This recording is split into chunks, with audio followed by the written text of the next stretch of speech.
نحمده ونصلي على رسوله الكريم اما بعد فاعوذ بالله من الشیطان الرجیم بسم اللہ الرحمن الرحیم رب اشرح لي صدری ویسر لي امری واحلل عقدۃ من لسانی یفقهوا قولی۔ سورہ توبہ آیت نمبر 26 سے پہلے تلاوت سن لیتے ہیں، پھر انشاءاللہ اگلا لیسن کریں گے۔ اعوذ باللہ من الشیطان الرجیم۔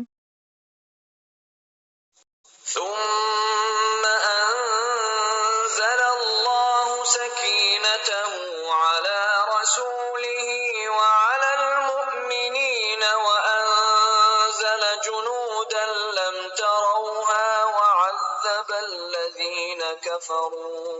وذلك جزاء الكافرين ثم يتوب الله من بعد ذلك على من يشاء والله غفور رحيم۔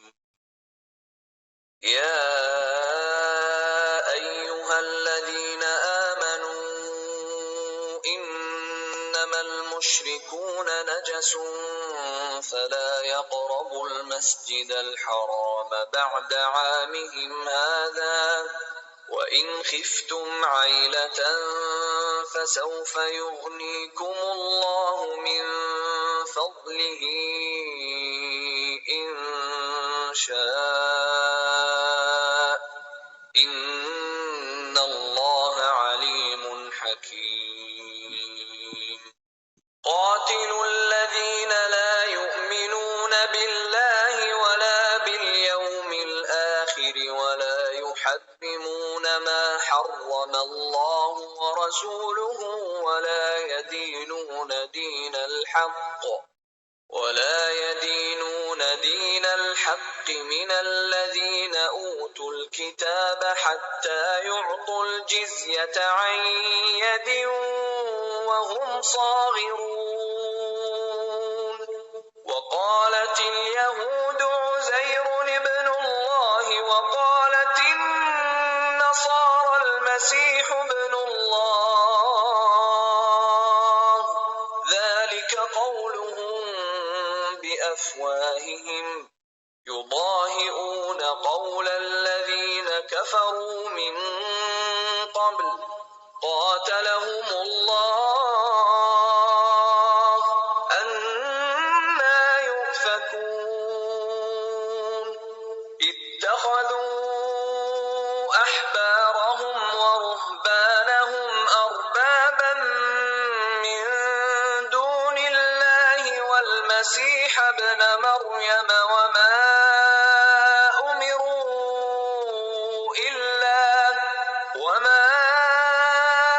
أمروا إلا ليعبدوا إلها واحدا لا إله إلا هو سبحانه عما يشركون۔ يريدون أن يطفئوا نور الله بأفواههم ويأبى الله إلا أن يتم نوره ولو كره الكافرون۔ هو الذي أرسل رسوله بالهدى ودين الحق ليظهره على الدين كله ولو كره المشركون۔ يا أيها الذين آمنوا إن كثيرا من الأحبار والرهبان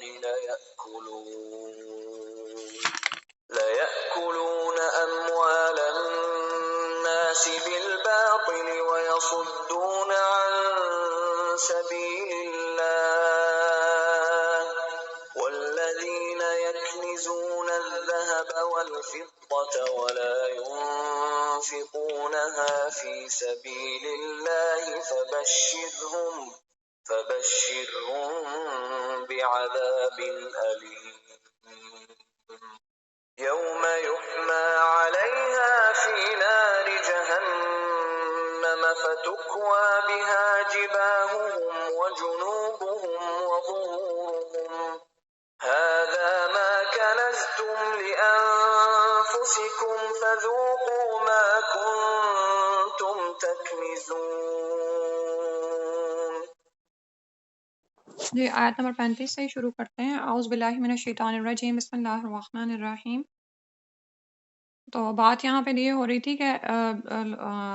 احبار اور رہبان کی، جو کہ عیسائیوں اور یہودیوں میں سے تھے، کہ وہ لوگوں کے مالوں کو ناحق کھاتے اور اللہ کے دین کے راستے سے روکنے کا سبب بھی بنتے تھے، اور سونے اور چاندی کو وہ ڈھیر جمع کر کے رکھتے اور اس کو اللہ کے راہ میں خرچ نہیں کرتے تھے، یعنی اس کی زکوٰۃ ادا نہیں کرتے تھے۔ ٹھیک ہے، تو پھر یہاں پر ہی پتہ چل گیا کہ سونے اور چاندی کے ڈھیر رکھے جا سکتے ہیں اس صورت میں جب اس کی باقاعدہ زکوٰۃ ادا کی جاتی رہے۔ تو وہ لوگ جو ایسا نہیں کرتے ہیں اور سونے اور چاندی کو اپنے دنیاوی مال و جاہ کے لیے سنبھال کے رکھتے ہیں، ویسے ہی لوگوں کو درد عذاب علیم کی خوشخبری سنائی گئی۔ اور اگلی آیت جو آج ہم نے کرنی ہے، اس میں فرمایا گیا یوما، جس دن یحما تپایا جائے گا علیہا اس پر، فی ناری جہنما جہنم کی آگ کو، یعنی یہ لوگ سونا اور چاندی جو جمع کر کے رکھتے ہیں، وہ سونا اور چاندی قیامت والے دن جہنم کی آگ میں تپایا جائے گا۔ فتقفا بہا، پھر داغا جائے گا اس کے ساتھ، جباہہم ان کی پیشانی کو، و جنوبہم اور ان کے پہلوؤں کو، و ظہورہم ان کی پیٹھوں کو، ہاذا یہ ہے وہ چیز، ما کنزتم جو تم نے جمع کر کے رکھی، لانفسکم اپنے لیے، فذوقوا تو چکھو، ما کنتم تکنزون جو تم جمع کر کے رکھتے تھے۔ استغفر اللہ۔ اب اس میں جو آ رہا نا فتقوا بہا، تو یعنی یہ اتنی ڈراؤنی بات ہے کہ وہ جو سونے چاندی کو وہ سنبھال کے رکھتے تھے نا، اس کی پلیٹس بنا کر ان تمام باڈی پارٹس پہ جس کا ذکر یہاں پر آیا ہے وہاں پر لگائی جائیں گی۔ ٹھیک ہے، اور مکوا جو ہے نا، وہ عربی میں استری کو بھی کہتے ہیں۔ استغفر اللہ۔ آپ یہ دیکھیں کہ کبھی ظاہر ہے روٹیاں ہم میں سے سبھی پکاتے ہیں، تو وہ توے پہ جو روٹی پکتی ہے نا، اور توا بھی وہی میٹل ہی ہے نا، تو یعنی کبھی ہاتھ لگ جائے غلطی سے تو کیا حال ہوتا ہے انسان کا نا، یا اس کو تو چھوڑیں، اگر کبھی غلطی سے کوئی جو ہم نے کبھی گرم کی ہوتی ہے، کوئی ویکس وغیرہ یا کوئی ڈو وغیرہ، ٹھیک ہے، تو وہ جب ہمارے ہاتھوں پہ لگ جاتی، بیک ہوم میں یاد ہوگا موم بتیاں جلائی جاتی تھیں، ٹھیک ہے، تو جب ان کی موم گرتی تھی تو بعض اوقات موم بتی ایسے ہی ہم اٹھا لیتے تھے تو موم گر کے ہاتھوں پہ آ جاتی تھی اور فوراً چھالا بنتا تھا، اور وہ یعنی تھوڑا سا پیس ہوتا تھا باڈی کا، لیکن مصیبت پڑ جاتی تھی، رات کو نیند نہیں تھی آتی جب تک کہ اس کا ہم کچھ علاج نہیں کر لیتے تھے۔ ٹھیک ہے، تو ہم میں سے ہر کوئی اس چیز کو فیس کرتا ہے زندگی میں، یعنی کہیں نہ کہیں کوئی ہاتھ جلتا ہے یا کوئی کچھ ہوتا ہے، اور یہاں پر تو فرمایا جا رہا ہے کہ یہ اس سونے چاندی کو جس کی اس طرح سے سنبھال کے رکھتے تھے اور اس میں سے ان مالوں کی زکوٰۃ ادا نہیں کرتے تھے، یعنی جو ان کے مال میں غریبوں مسکینوں کا حصہ رکھا گیا تھا وہ نہیں نکالتے تھے، تو اس کو یعنی جہنم کی آگ میں ہی دبایا جائے گا، اور وہ جو اس کے وہ پلیٹس ہیں وہ جو بن جائیں گی، پھر ان کے پیشانیوں پر، ان کے پہلوؤں پر، ان کی پیٹھوں پر لگایا جائے گا، اور پھر فرمایا جائے گا کہ یہ ہے وہ مال جس کو تم جمع کرتے تھے، تو اب ذرا مزہ چکھو کیسا تم مال جمع کرتے تھے۔ اور اس میں پیچھے جو بات ہو رہی تھی نا، ابھی جیسے ہم نے پڑھا کہ آیت نمبر 34 میں یہود و نصارہ کی بات ہو رہی ہے، تو اب یہاں سے بات شروع ہو گئی ہے کہ مسلمانوں کی بھی بیچ میں ہی بات ہے، تو دراصل اس جملے کے مخاطب اہل کتاب ہیں یا مسلمان ہیں، اس میں صحابہ کے درمیان بھی اختلاف ہے۔ ٹھیک ہے، تو لیکن جو ہمارے لیے اس وقت سیکھنے کا حکم ہے وہ یہی ہے کہ مال کو جمع کر کے رکھا جا سکتا ہے، لیکن اس میں سے زکوٰۃ ادا کر دی جائے۔ ٹھیک ہے، اور اب اس میں کیونکہ جس مال کی زکوٰۃ ادا کر دی جاتی ہے نا، وہ پاک ہو جاتا ہے، پھر اس کو آپ رشتہ بستہ کھاؤ، جتنا بھی آپ پہنو اوڑھو، اس سے زینت اختیار کرو، اور پھر یہ ہے کہ لیکن سوچنے والی بات ہے کہ بعض اوقات ہم حقیقت میں ایسا ہی کر رہے ہوتے ہیں کہ یعنی سونا چاندی زینت کے لیے ہے نا، لیکن ہم اسے باقاعدہ ڈھیر کی صورت میں رکھتے ہیں۔ ٹھیک ہے، تو وہ بھی رکھا جا سکتا ہے، یعنی صحابہ میں ابھی جو ایسے میں نے بتایا نا کہ اختلاف تھا، تو بہت سے صحابہ جو ہیں وہ اس کے قائل تھے کہ رکھا جا سکتا ہے، لیکن خاص طور پر جو سیدنا ابو ذر غفاری رضی اللہ عنہ اور سیدنا ابن عباس ہیں، وہ خزانہ جمع کرنے کے مخالف تھے۔ ٹھیک ہے، تو اور اس سلسلے میں ہم نے حدیث وہ پڑھی تھی، آپ کو یاد ہوگا، جس میں وہ ان کے اوپر ہی رکھ دیا جائے گا، استغفر اللہ، اور وہ ان کے جسم کو پگھلاتا ہوا نیچے تک اترے گا، پتھر وغیرہ، استغفر اللہ۔ اور پھر آج اس کے بارے میں پڑھتے ہیں کہ وہ لوگ جو کہ زکوٰۃ ادا نہیں کرتے، ان کے لیے کیا وعید ہے۔ اس کے لیے ایک روایت آتی ہے، بخاری کتاب الزکوٰۃ کی حدیث ہے۔ سیدنا ابو ہریرہ رضی اللہ عنہ کہتے ہیں کہ آپ صلی اللہ علیہ وسلم نے فرمایا، جس سے اللہ نے مال دیا اور اس نے زکوٰۃ ادا نہ کی تو اس کا مال گنجے سانپ کی شکل میں اس کے پاس لایا جائے گا، جس کی پیشانی پر 2 نقطے ہوں گے، قیامت کے دن اس کا توق بنایا جائے گا، پھر وہ اس کے دونوں جبڑوں کو کاٹے گا اور کہے گا، میں تیرا مال ہوں، میں تیرا خزانہ ہوں۔ اور یہاں پر کیا فرمایا جا رہا ہے کہ وہی مال جو انہوں نے سنبھال سنبھال کے رکھتے تھے ڈھیروں کی صورت میں، وہ پگھلا کر ان کو لگایا جائے گا، ٹھیک ہے۔ اور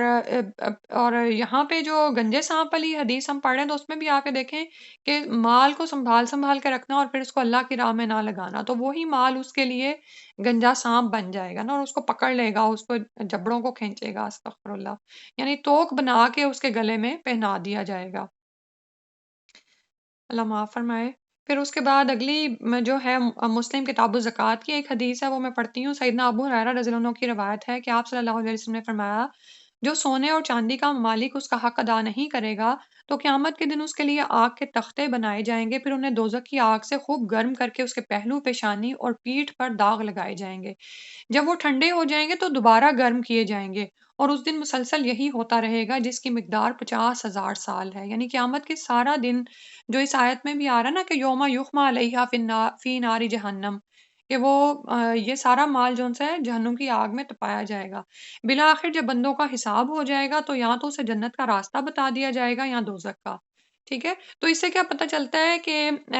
یہ آیت دراصل مسلمانوں کے لیے بھی ہے نا، کیونکہ مسلمانوں کا ہی تو حساب ہونا ہے وہاں پر۔ اور پھر یہ کہ چاہے اس کی قسمت میں جنت ہی لکھی گئی ہے، لیکن اس سے پہلے جو اس نے کیا وہ اس کی سزا بھگتے گا، یعنی باقی اس کے اعمال بہت اچھے تھے، نمازیں بہت اچھی پڑھتا ہوگا، یا اخلاق اچھے ہوں گے، یا حج روزہ اور ساری چیزیں پوری تھیں، لیکن یہ جو زکوٰۃ کا معاملہ تھا، جب تک یہ سیٹ نہیں ہوگا تب تک اس کو جنت کا راستہ نہیں دکھایا جا رہا، ٹھیک ہے۔ اللہ سبحانہ و تعالیٰ رہنمائی فرمائے۔ اور اگر ہم مال سمیٹنے کے بھی عادی ہیں تو اللہ تعالیٰ ہمیں اتنی توفیق دے کہ ہم اس کی زکوٰۃ ساتھ ساتھ ادا کرتے رہیں۔ اور اسی طرح مجھے وہ حدیث کی روایت بھی یاد آ رہی ہے جس کا مفہوم ہے کہ کسی صاحب مال کے لیے گنجائش نہیں کہ وہ یعنی اگر اس کے ذمے کوئی مال ہو تو وہ اس کی وصیت کیے بغیر مرے، ٹھیک ہے۔ تو یعنی آپ کے پاس ایک وصیت لکھی بھی ہونی چاہیے کہ میرا اتنا مال کہاں کہاں پر ہے، اور آپ اس کی ساتھ ساتھ زکوٰۃ ادا کرتے ہوں، اور جس ڈیٹ کو زکوٰۃ نکلتی ہے وہ بھی آپ کی کہیں نہ کہیں مینشن ہونی چاہیے، تاکہ آئندہ آپ کے وارث بھی اس کے مطابق جتنی زکوٰۃ اس دن رہ جائے وہ اس کی ادا کریں۔ کیونکہ آپ یہ دیکھیں کہ یہ وہ مال کے وہ حصے ہیں نا، یعنی حق ہے مال پر جو کہ وراثت کی تقسیم سے پہلے یہ سب کچھ نکالنا ہے نا۔ اللہ سبحانہ و تعالیٰ بس دل سے مال کی محبت ختم کر دے نا، کہ مال تو چاہیے دنیا میں لیکن اس کی محبت نہ ہو، یہ محبت اتنی زیادہ غالب نہ آ جائے کہ انسان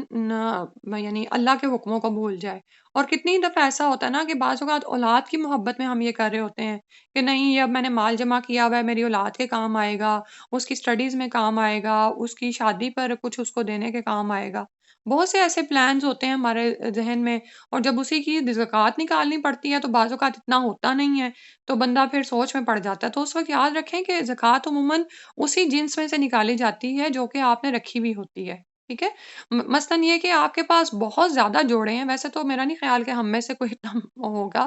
لیکن یہ ہے کہ اگر وہ سارے کپڑے جو ہیں وہ ٹھیک ٹھاک ہیں، فینسی ہیں، اور وہ بھی قابل زکوٰۃ ہو جاتے ہیں، تو آپ انہیں جوڑوں میں سے ایک جوڑا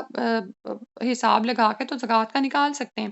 اسی طرح آپ کے پاس بہت سونا ہے تو اگر 2.5% کوئی ایک انگوٹھی بھی بنتی ہے تو وہ زکوٰۃ نکال دیں، اللہ سبحانہ تعالیٰ قبول کرنے والا ہے، ٹھیک ہے۔ تو یعنی انسان یہ نہیں کہہ سکتا کہ اب میرے پاس تو مال نہیں ہے اور میں کیسے زکوٰۃ نکالوں، اسی جنس میں سے زکوٰۃ نکالی جا سکتی ہے، اور یہ زیادہ اچھا ہے۔ اس کے بعد اگلی آیت میں فرمایا، انا بے شک عدت شہوری مہینوں کی گنتی عند اللہ، اللہ کے ہاں، اسنا عشرہ 12 ہیں شہرن مہینے فی کتاب اللہ اللہ کی کتاب میں، یوم خلق السماوات والارض جس دن پیدا کیا اللہ تعالیٰ نے آسمانوں اور زمین کو، منہا ان میں سے ارباتن 4 حرم حرمت والے ہیں، ذالک الدین القیم یہی سیدھا درست دین ہے، فلا تظلموا تو نہ تم ظلم کرو، فیہن ان مہینوں میں، انفسکم اپنے نفسوں پر، وقاتلو اور مشرکین لڑو، مشرکین المشرکین مشرکوں سے، کافتن سب کے سب، یعنی سب کے سب اپنے اختلافات بھلا کر اکٹھے ہو کر مشرکوں سے لڑو، کما یقاتلونکم جیسے کہ وہ تم سے لڑتے ہیں، کافہ اکٹھے ہو کر، یعنی جیسے یہ تمہارے خلاف سب اکٹھے ہو جاتے ہیں، چاہے یہود ہو، نصارہ ہو یا مشرکین ہو، تو تم بھی ان کے خلاف اسی طرح اکٹھے ہو کر لڑو، وعلموا اور جان لو ان اللہ کہ بے شک اللہ تعالیٰ مع المتقین متقیوں کے ساتھ ہے۔ تو یہاں سے دراصل مضمون کیا شروع ہو رہا ہے کہ بے شک اللہ سبحانہ تعالیٰ کے ہاں ہی مہینوں کی گنتی 12 ہے، یہ یعنی کوئی انگریزوں کے بنائے ہوئے مہینے نہیں ہیں یا کسی اور کے نہیں ہیں، بلکہ اللہ سبحانہ تعالیٰ نے فی کتاب اللہ اللہ کی کتاب میں یوم خلق السماوات والارض جس دن اللہ سبحانہ تعالیٰ نے آسمان و زمین کو پیدا کیا تو مہینے اللہ سبحانہ تعالیٰ نے بنا دیے، ٹھیک ہے۔ تو اور دونوں چیزیں ہیں کہ قمری تقویم بھی ہے اور اسی طرح سے شمسی تقویم بھی ہے، ٹھیک ہے۔ اور یہ مہینے اللہ سبحانہ تعالیٰ نے ہی بنائے تھے، اور ان میں سے ذالک الدین القیم یہی سیدھا دین ہے، اور ان میں سے 4 مہینے جو ہیں وہ حرمت والے ہیں، ٹھیک ہے، کہ اس میں کیا حرام ہے، جنگ و جدال حرام تھا۔ تو ان مہینوں میں اپنے نفسوں پر ظلم نہ کرو، نفسوں سے مراد یہی ہے کہ آپس میں قتل و غارت نہ کرو، اور پھر اس کے بعد مسلمانوں کو حکم دیا جا رہا ہے کہ مشرکین سے لڑو، مل جل کر اکٹھے ہو کر پوری جماعت بنا کر، جیسے وہ تم سے لڑتے ہیں، ٹھیک ہے، اور اکٹھے ہو کر، اور جان لو کہ اللہ سبحانہ تعالیٰ بے شک متقیوں کے ساتھ ہے، یعنی جب آپ اللہ کے لیے نیت خالص کر لیتے ہیں اور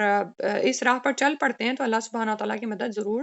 شامل حال ہو جاتی ہے۔ اچھا، یہاں پر جو معیت ہے نا، معیت خاص ہے، یعنی ویسے تو اللہ سبحانہ تعالیٰ ہر ایک کے ساتھ ہے نا، اپنے علم کے اعتبار سے اللہ تعالیٰ ہم سب کو سنتے دیکھتے ہیں، لیکن اللہ کی جو خاص معیت ہے نا، جو خاص ساتھ ہے، وہ متقین کے ساتھ ہو جاتا ہے، ٹھیک ہے۔ کتنی خوبصورت بات ہے نا کہ جب انسان کے دل میں تقوی آتا ہے نا، تو پھر اس کے اندر پھر آپ اس بات پر بھروسہ رکھیں، توکل رکھیں کہ اللہ سبحانہ تعالیٰ آپ کی ضرور مدد کرے گا۔ اور یہاں پر یہ بتانے کی ضرورت کیوں پیش آئی کہ اللہ کے ہاں مہینوں کی گنتی 12 ہے، کیونکہ انہوں نے کیا کیا ہوا تھا، جو آگے بھی آ رہا ہے، مشرکین مکہ نے اس میں بھی تبدیلیاں کی ہوئی تھیں، ٹھیک ہے، یعنی وہ حرمت والے مہینوں میں لڑنے کے لیے جو ہے مہینے کو آگے پیچھے کر دیتے تھے، جیسے ہم نے پیچھے پڑھا تھا، اور اسی طرح وہ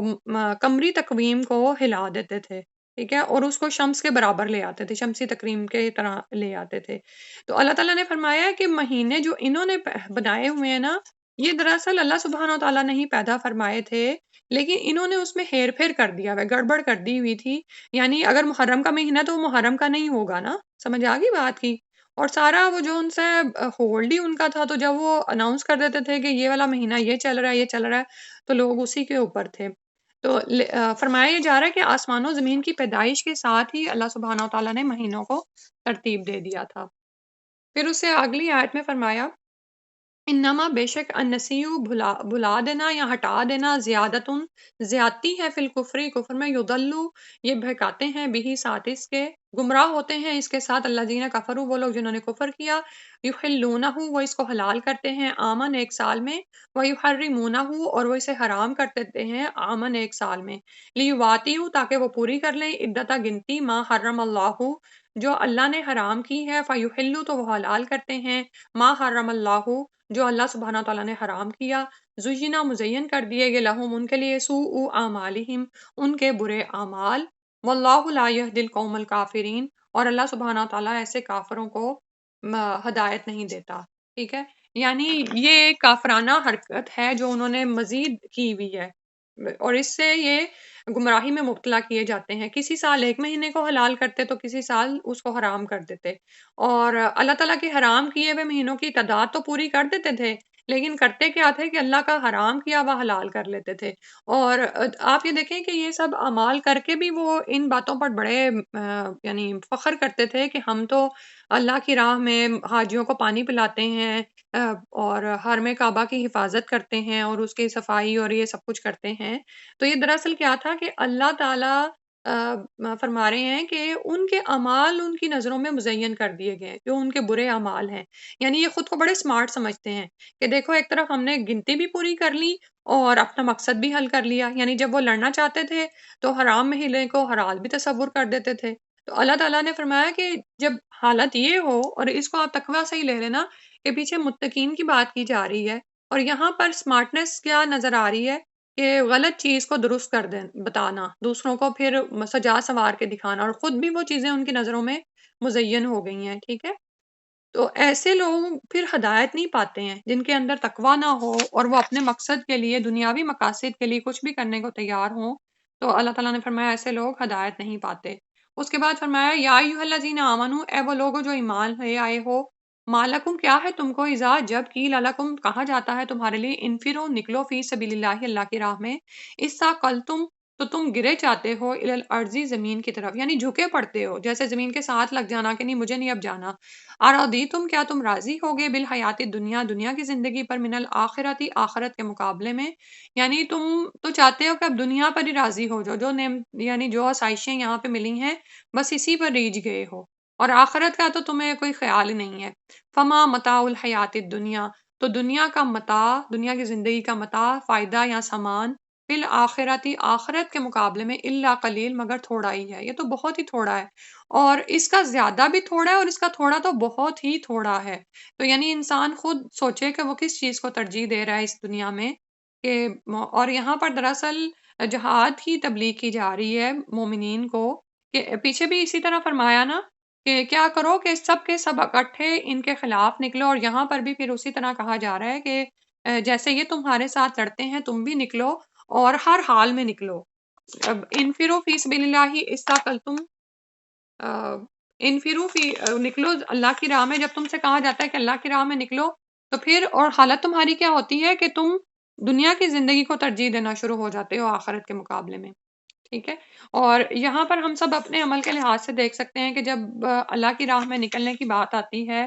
تو ہم اس وقت ہمارا کردار کیا ہوتا ہے،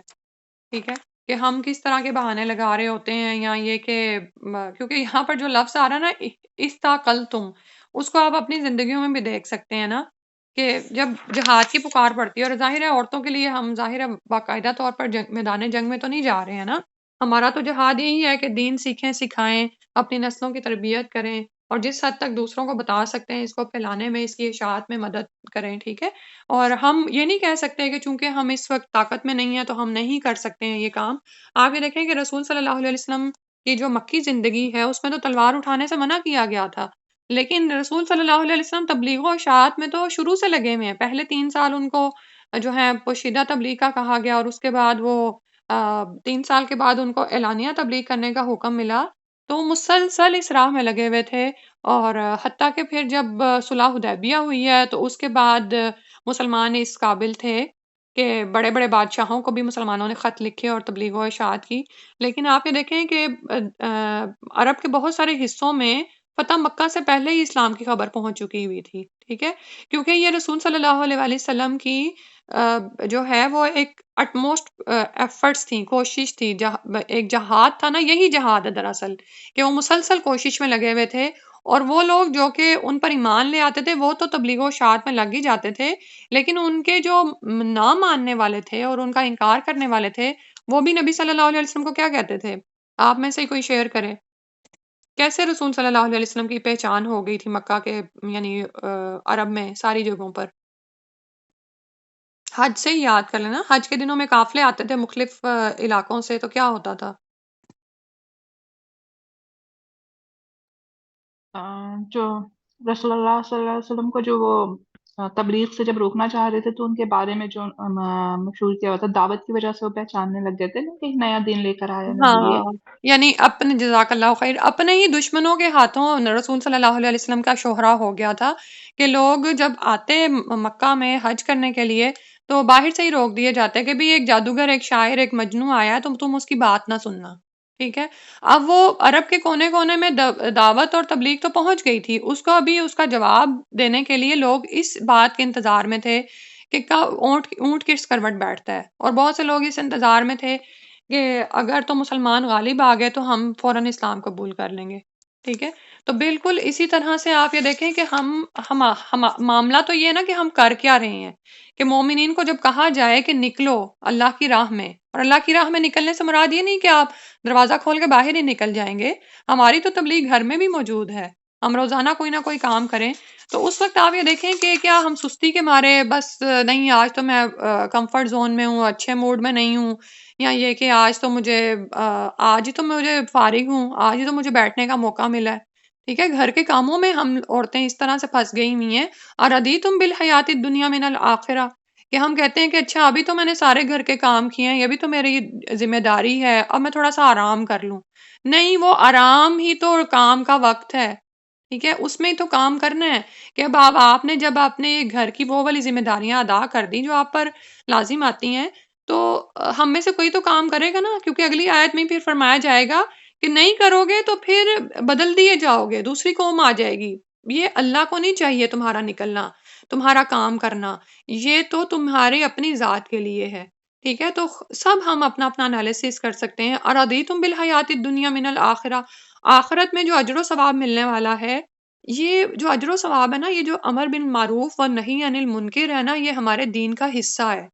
یہ خالی نمازیں، روزے، زکوٰۃ اور وہ سب کچھ ادا کرنے سے نہیں ہوگا، وہ تو ہماری ذاتی عبادات ہیں، ٹھیک ہے، بحیثیت امت جو ہم پر ذمہ داری بنتی ہے نا، وہ یہی ہے، انفرو، نکلو، کام کرو، اٹھو، جو پیغام پہنچا ہے اس کو آگے پہنچاؤ، اور وہ مسلسل ہم نبی صلی اللہ علیہ وسلم کی زندگی میں دیکھتے ہیں، اور وہی دراصل یہ اصل سنت ہے نا جس کی پیروی سے ہم غافل ہو گئے ہیں، ٹھیک ہے، اگر نبی صلی اللہ علیہ وسلم بھی رک جاتے وہیں پر ہی اور کہتے کہ ٹھیک ہے مکہ میں نماز تو ہم کہیں نہ کہیں چھپ کے پڑھ ہی لیتے ہیں،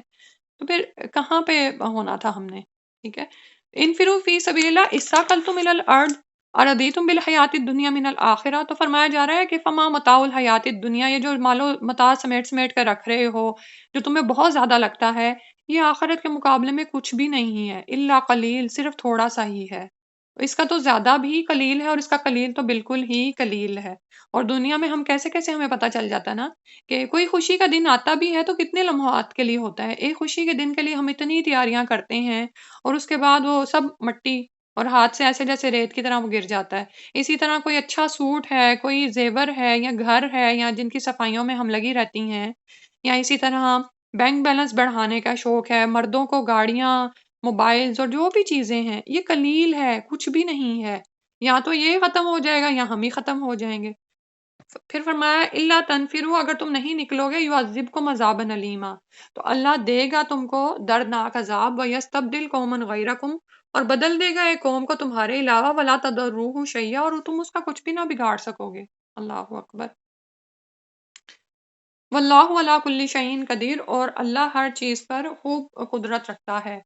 تو اگر تم نہیں نکلو گے، جہاد کی تیاری نہیں کرو گے، تو یقیناً تم کو عذاب علیم دیا جائے گا، اور تم ایک ایسی قوم کے ساتھ بدل دیے جاؤ گے کہ یعنی تمہارا پھر وقت ختم ہو جائے گا، جو مہلت تمہیں دی گئی ہے وہ ختم ہو جائے گی، اور تم اللہ کا کچھ بھی نہ بگاڑ سکو گے، اللہ سبحانہ و تعالیٰ ہر چیز پر قدرت رکھتے ہیں۔ اچھا، پچھلی آیت میں ذرا بات عمل کے حوالے سے ہی ہوگی، بیسیکلی اس کا جو پس منظر ہے، یہاں سے غزوہ تبوک کا جو ہے آغاز ہو رہا ہے، اور اسی کے بارے میں آیات ہم آگے بھی پڑھیں گے انشاءاللہ،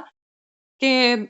غزوہ تبوک میں مسلمانوں کے مقابل اتحادی آگے تھے، عیسائی، مشرک، مدینہ کے منافق اور یہود، جیسے ابھی پچھلی آیت میں آیا نا، وہاں پر بھی فرمایا جا رہا تھا نا کہ جیسے وہ کافہ ہو کر تم سے لڑتے ہیں نا، یعنی اکٹھے مل کر، تم بھی ان کے خلاف متحد ہو جاؤ، ٹھیک ہے، تو اب ہوا کیا کہ وہاں پر مسلمانوں کے سامنے 1,00,000 کا لشکر تھا، ٹھیک ہے، اور 1,00,000 بلکہ 1,00,000 نہیں تھے، یہ اس سے بھی زیادہ تھے، 1,00,000 تو ایک فوجی سوار کے تھے، اور دوسری طرف دوسرے لاکھ بھی آ رہے تھے، اور مسلمانوں کے پاس اس وقت جو جنگی قوت تھی، یعنی انسانوں کے لحاظ سے وہ صرف 3,000 کا لشکر تھا، یعنی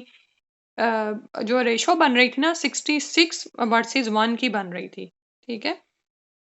اور اس کا پس منظر دیکھ لیتے ہیں۔ مکہ اور حنین کی فتح کے بعد جب عرب بھر میں اسلام کا بول بالا ہو گیا، تو شام کی سرحد پر بسنے والے عرب قبائل اور ان کے بادشاہ غسان نے، جو کیسر روم کے ماتحت تھے، مسلمانوں کی کامیابی کو اپنے لیے ایک عظیم خطرہ سمجھا، ٹھیک ہے، اب انہوں نے جب دیکھا کہ عرب پر تو پھیل گئے ہیں یہ لوگ، تو اب اس کے بعد شام کی طرف اور غسان کی طرف بڑھیں گے، تو انہوں نے مسلمانوں کی یعنی اسلام کی کمر توڑنے کے لیے ایک فیصلہ کن جنگ کی تیاریاں شروع کر دیں، اور دوسری طرف عرب میں شکست خوردہ مشرکین بھی اس کی مدد کو موجود تھے، ٹھیک ہے؟ یعنی وہ مشرکین جو کہ اسلام کا بول بالا دیکھ رہے تھے، ان کے پاس اس وقت طاقت نہیں تھی، لیکن وہ چاہتے تو وہ بھی یہی تھے کہ کسی طرح سے اسلام کو ختم کر دیا جائے۔ اور تیسری طرف مدینہ کے منافقین تھے، وہ بھی غسان اور کیسر روم سے ساز باز کر رہے تھے، یہود بھی منافقین کا ساتھ دے رہے تھے، اور منافقوں نے اسی ساز باز کی غرض سے مسجد زرار بھی تعمیر کی تھی۔ اس کے بعد اس کے بارے میں آپ پیچھے پڑھ چکے ہیں نا کہ مسجد زرار دراصل اسی لیے تعمیر کی گئی تھی کہ وہاں پر یہ اپنی جو ہے دشمنانہ سرگرمیوں کو یعنی کے بارے میں بات چیت کر سکیں، ٹھیک ہے؟ اور دوسری طرف لوگوں پر یہ بھی ظاہر کر سکیں کہ ہم مسجد میں بھی جا رہے ہیں، ٹھیک ہے؟ تو یعنی اب اس وقت اسلام کی حالت کیا تھی کہ کفر کی اندرونی اور بیرونی طاقتیں اسلام کو ختم کر دینے کے لیے زور لگا رہی تھیں، اور آپ صلی اللہ علیہ وسلم کو خبریں مل رہی تھی کہ شام کی سرحد پر رومی فوجوں کے عظیم جو ہیں اجتماع پہنچ چکے ہیں، ٹھیک ہے؟ اب مسلمانوں کے اندر کی کیا حالت تھی آپ یہ دیکھیں۔ مدینہ میں قحط سالی کا دور دورہ تھا، شدید گرمی کا موسم تھا، فصلیں پکنے کے قریب تھیں۔ اس میں آپ میں سے جس نے وہ والا واقعہ پڑھا ہوا ہے نا، کعب بن مالک کا نام آتا ہے نا، آگے ہم پڑھیں گے والا ثلاثۃ الذین خلفوا، یا پیچھے گزرا ہے، تو اس کو آپ یاد کر لیں کہ فصلیں پکنے کے قریب تھیں، اور وہ جو پیچھے رہے تھے نا تبوک سے، اس کی وجہ یہی تھی، ٹھیک ہے؟ درختوں کے سائے اچھے لگ رہے تھے، باغوں میں بیٹھنا، اور ان کا جو ہے وہ یعنی نعمتیں ملنے والی ہوں تو اس وقت کیا انسان کا حال ہوتا ہے نا۔ اور دوسری طرف آپ کو نکلنا ہے جنگ کے لیے، جس میں فاصلہ دور کا ہے اور پرمشقت سفر ہے، سامان اور سواریاں کم ہیں، اور جانا کس کے پاس ہے؟ ایک پوری حکومتی فوج کے پاس جانا ہے۔ ابھی تک جو مسلمانوں کی جنگیں ہو رہی تھی نا، وہ قبائل سے ہو رہی تھی، اندر کے لوگ تھے، مشرکین مکہ آ گئے، یا پھر یہودیوں کا کوئی گروہ تھا آیا ہے، خیبر کی ہوئی ہے جنگ یا جو بھی ہوا ہے، ٹھیک ہے؟ اب سامنے ایک پوری سپر پاور ہے، یہ دیکھ لیں، ٹھیک ہے؟ تو روب الگ طرح سے تھا، اور اس نے یہ جو سپر پاور تھی، اس نے حال ہی میں کسریٰ شاہ ایران کو شکست دی تھی، اور دنیا پر اس کا روب بیٹھا ہوا تھا۔ تو ہر لحاظ سے یہ حق و باطل کی ایک فیصلہ کن جنگ ہونی تھی، اور یعنی اس میں سامنے آ جانا تھا کہ کیا ایمان اتنی طاقت رکھتا ہے کہ اتنی بڑی فوج سے جا لڑے۔ لیکن انہی حالات میں اللہ کے رسول صلی اللہ علیہ وآلہ وسلم نے شاہ روم سے ٹکر لینے کا فیصلہ کیا، اور مسلمانوں میں عام اعلان جہاد کر دیا۔ اب یہاں پر ذرا یاد رکھیں کہ غزوہ تبوک اور غزوہ بدر میں کیا فرق ہے، آپ بتائیں کوئی؟ غزوہ بدر میں جیسے سب لوگوں کے لیے یہ نہیں تھا کہ سب لوگ جائیں۔ جی جزاک اللہ خیر، ٹھیک ہے؟ تو بعض اوقات نکلنا سب کے لیے ضروری ہو جاتا ہے، ٹھیک ہے؟ اب اس وقت ہم اگر اس سینیریو میں اپنی اپنی حالت دیکھیں نا، تو اس وقت ہم سب عورتوں کا کام کرنا ضروری ہے، کیونکہ اسلام طاقت میں نہیں ہے۔ یہ بالکل ایسے جیسے آپ کا کوئی بچہ گھر میں بیمار ہو جائے تو آپ سب کام چھوڑ کے اس کی طرف لگ جاتے ہیں نا، بالکل اسی طرح ایک وہ پودا جو کہ درخت بن چکا تھا، وہ اب دوبارہ سے یعنی اس کے پتے گر رہے ہیں، اس کی شاخیں کمزور ہو رہی ہیں، اور اس کا اکٹھ نہیں رہا ہے نا۔ یعنی آپ یہ دیکھیں کہا جا رہا ہے کہ ان کافروں سے سب اکٹھے مل کے لڑو۔ اکٹھے کون ملے؟ پاکستان، ایران، فلسطین، سب اپنی اپنی جنگ میں ہے، شام جو بھی جتنے بھی اسلامی ممالک کے آپ نام لیں۔ تو کیا آپ ان حالات میں کہہ سکتے ہیں کہ ان حالات میں ہمارا تو کوئی ضروری نہیں ہے کہ ہم تبلیغ و اشاعت کریں، اسلام کے بارے میں کام کریں، کہ ہم تو اپنے گھروں میں ذمہ داریاں ادا کر رہی ہیں، ٹھیک ہے؟ تو اس سینیریو میں دیکھتے جائیں کہ بعض اوقات کام کرنے کا وقت ہوتا ہے، اور سب کو کام کرنا ہے اپنی اپنی حیثیت میں۔ تو جنگ بدر میں نکلنا ضروری قرار نہیں دیا گیا تھا، کیونکہ وہ تو صرف آپ ایک تجارتی قافلے کے پیچھے نکلے تھے، ان کو روب ڈالنے کے لیے یا ان کو پکڑنے کے لیے، لیکن یہاں پر جنگ کے لیے نکلنا فرض قرار دے دیا گیا تھا، اور معمول کے خلاف رسول صلی اللہ علیہ وسلم نے سب کو صاف صاف بتلا دیا کہ شام کو جانا ہے، اور ملک غسان اور کیسر کے مقابلے کے لیے جانا ہے۔ ان دونوں نے اپنے لاکھ کے جو سے نا وہ لشکر اکٹھے کیے تھے۔ تو اب یہاں پر ایک اور جو بات سامنے آ رہی ہے کہ رسول صلی اللہ علیہ وسلم کسی بھی جنگ کے لیے نکلتے ہوئے نا رازداری کی وجہ سے صاف اعلان نہیں کرتے تھے کہ ہم کدھر سے جا رہے ہیں اور کون سا راستہ اختیار کریں گے، لیکن تبوک کا سفر وہ سفر تھا کہ جس میں بتا بھی دیا گیا تھا کہ شام کو جانا ہے اور ملک غسان اور کیسر کے مقابلے کے لیے جانا ہے۔ تو منافقین کا تو حال ہی کچھ نہیں تھا اس جنگ میں، وہ تو جی چرا رہے تھے، فطری امر تھا نا، کیونکہ وہ تو دنیا کا فائدہ چاہتے تھے، اور یہاں پر کیا ہے، لالے پڑے ہوئے ہیں کہ پہلے تو دیکھیں فصلیں پکنے کے قریب ہیں اور قحط سالی ہے، یعنی آپ کے پاس اتنا ٹائم نہیں ہے، بارڈر کے اوپر فوجیں جمع ہو رہی ہیں، آپ کے پاس اتنا ٹائم نہیں کہ آپ جا کے فصلیں کاٹو اور ان سے گندم حاصل کرو یا جو بھی چیزیں اگتی ہوں گی، یا پھلوں کو اتارو اور کھاؤ اور سیو کرو، اور اور قحط سالی ہے، بلکہ کہہ دیا گیا اب نکلو، چھوڑو ان چیزوں کو، فصلوں کو چھوڑو، درخت کھڑے ہوئے چھوڑ دو اپنی جگہ پر، جو بھی چیزیں ہیں بس نکل کھڑے ہو۔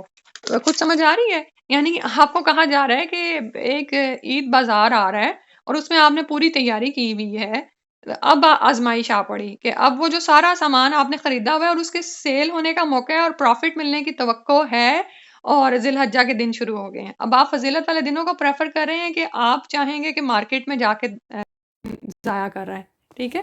تو اس کو اس طرح سے دیکھیں تو یعنی پوری آزمائش تھی، تو منافقین کا تو کوئی حال ہی نہیں تھا، کہا جاتا ہے کہ کمزور دین اور ضعیف الاعتقاد مسلمان بھی تذبذب میں پڑ گئے تھے کہ جائیں کہ نہ جائیں، تو یہاں پر انہی کو جو سا ہے خاص طور پر خطاب کیا گیا اور جہاد کی پرزور تبلیغ کی گئی کہ اگر نہیں نکلو گے تو اللہ سبحانہ تعالیٰ تمہیں دردناک عذاب دیں گے اور ایک دوسری قوم کے ساتھ تمہیں بدل دیں گے اور تم اللہ کا کچھ بھی یعنی نقصان نہیں کر سکو گے، اور اللہ تعالیٰ تو ہر چیز پر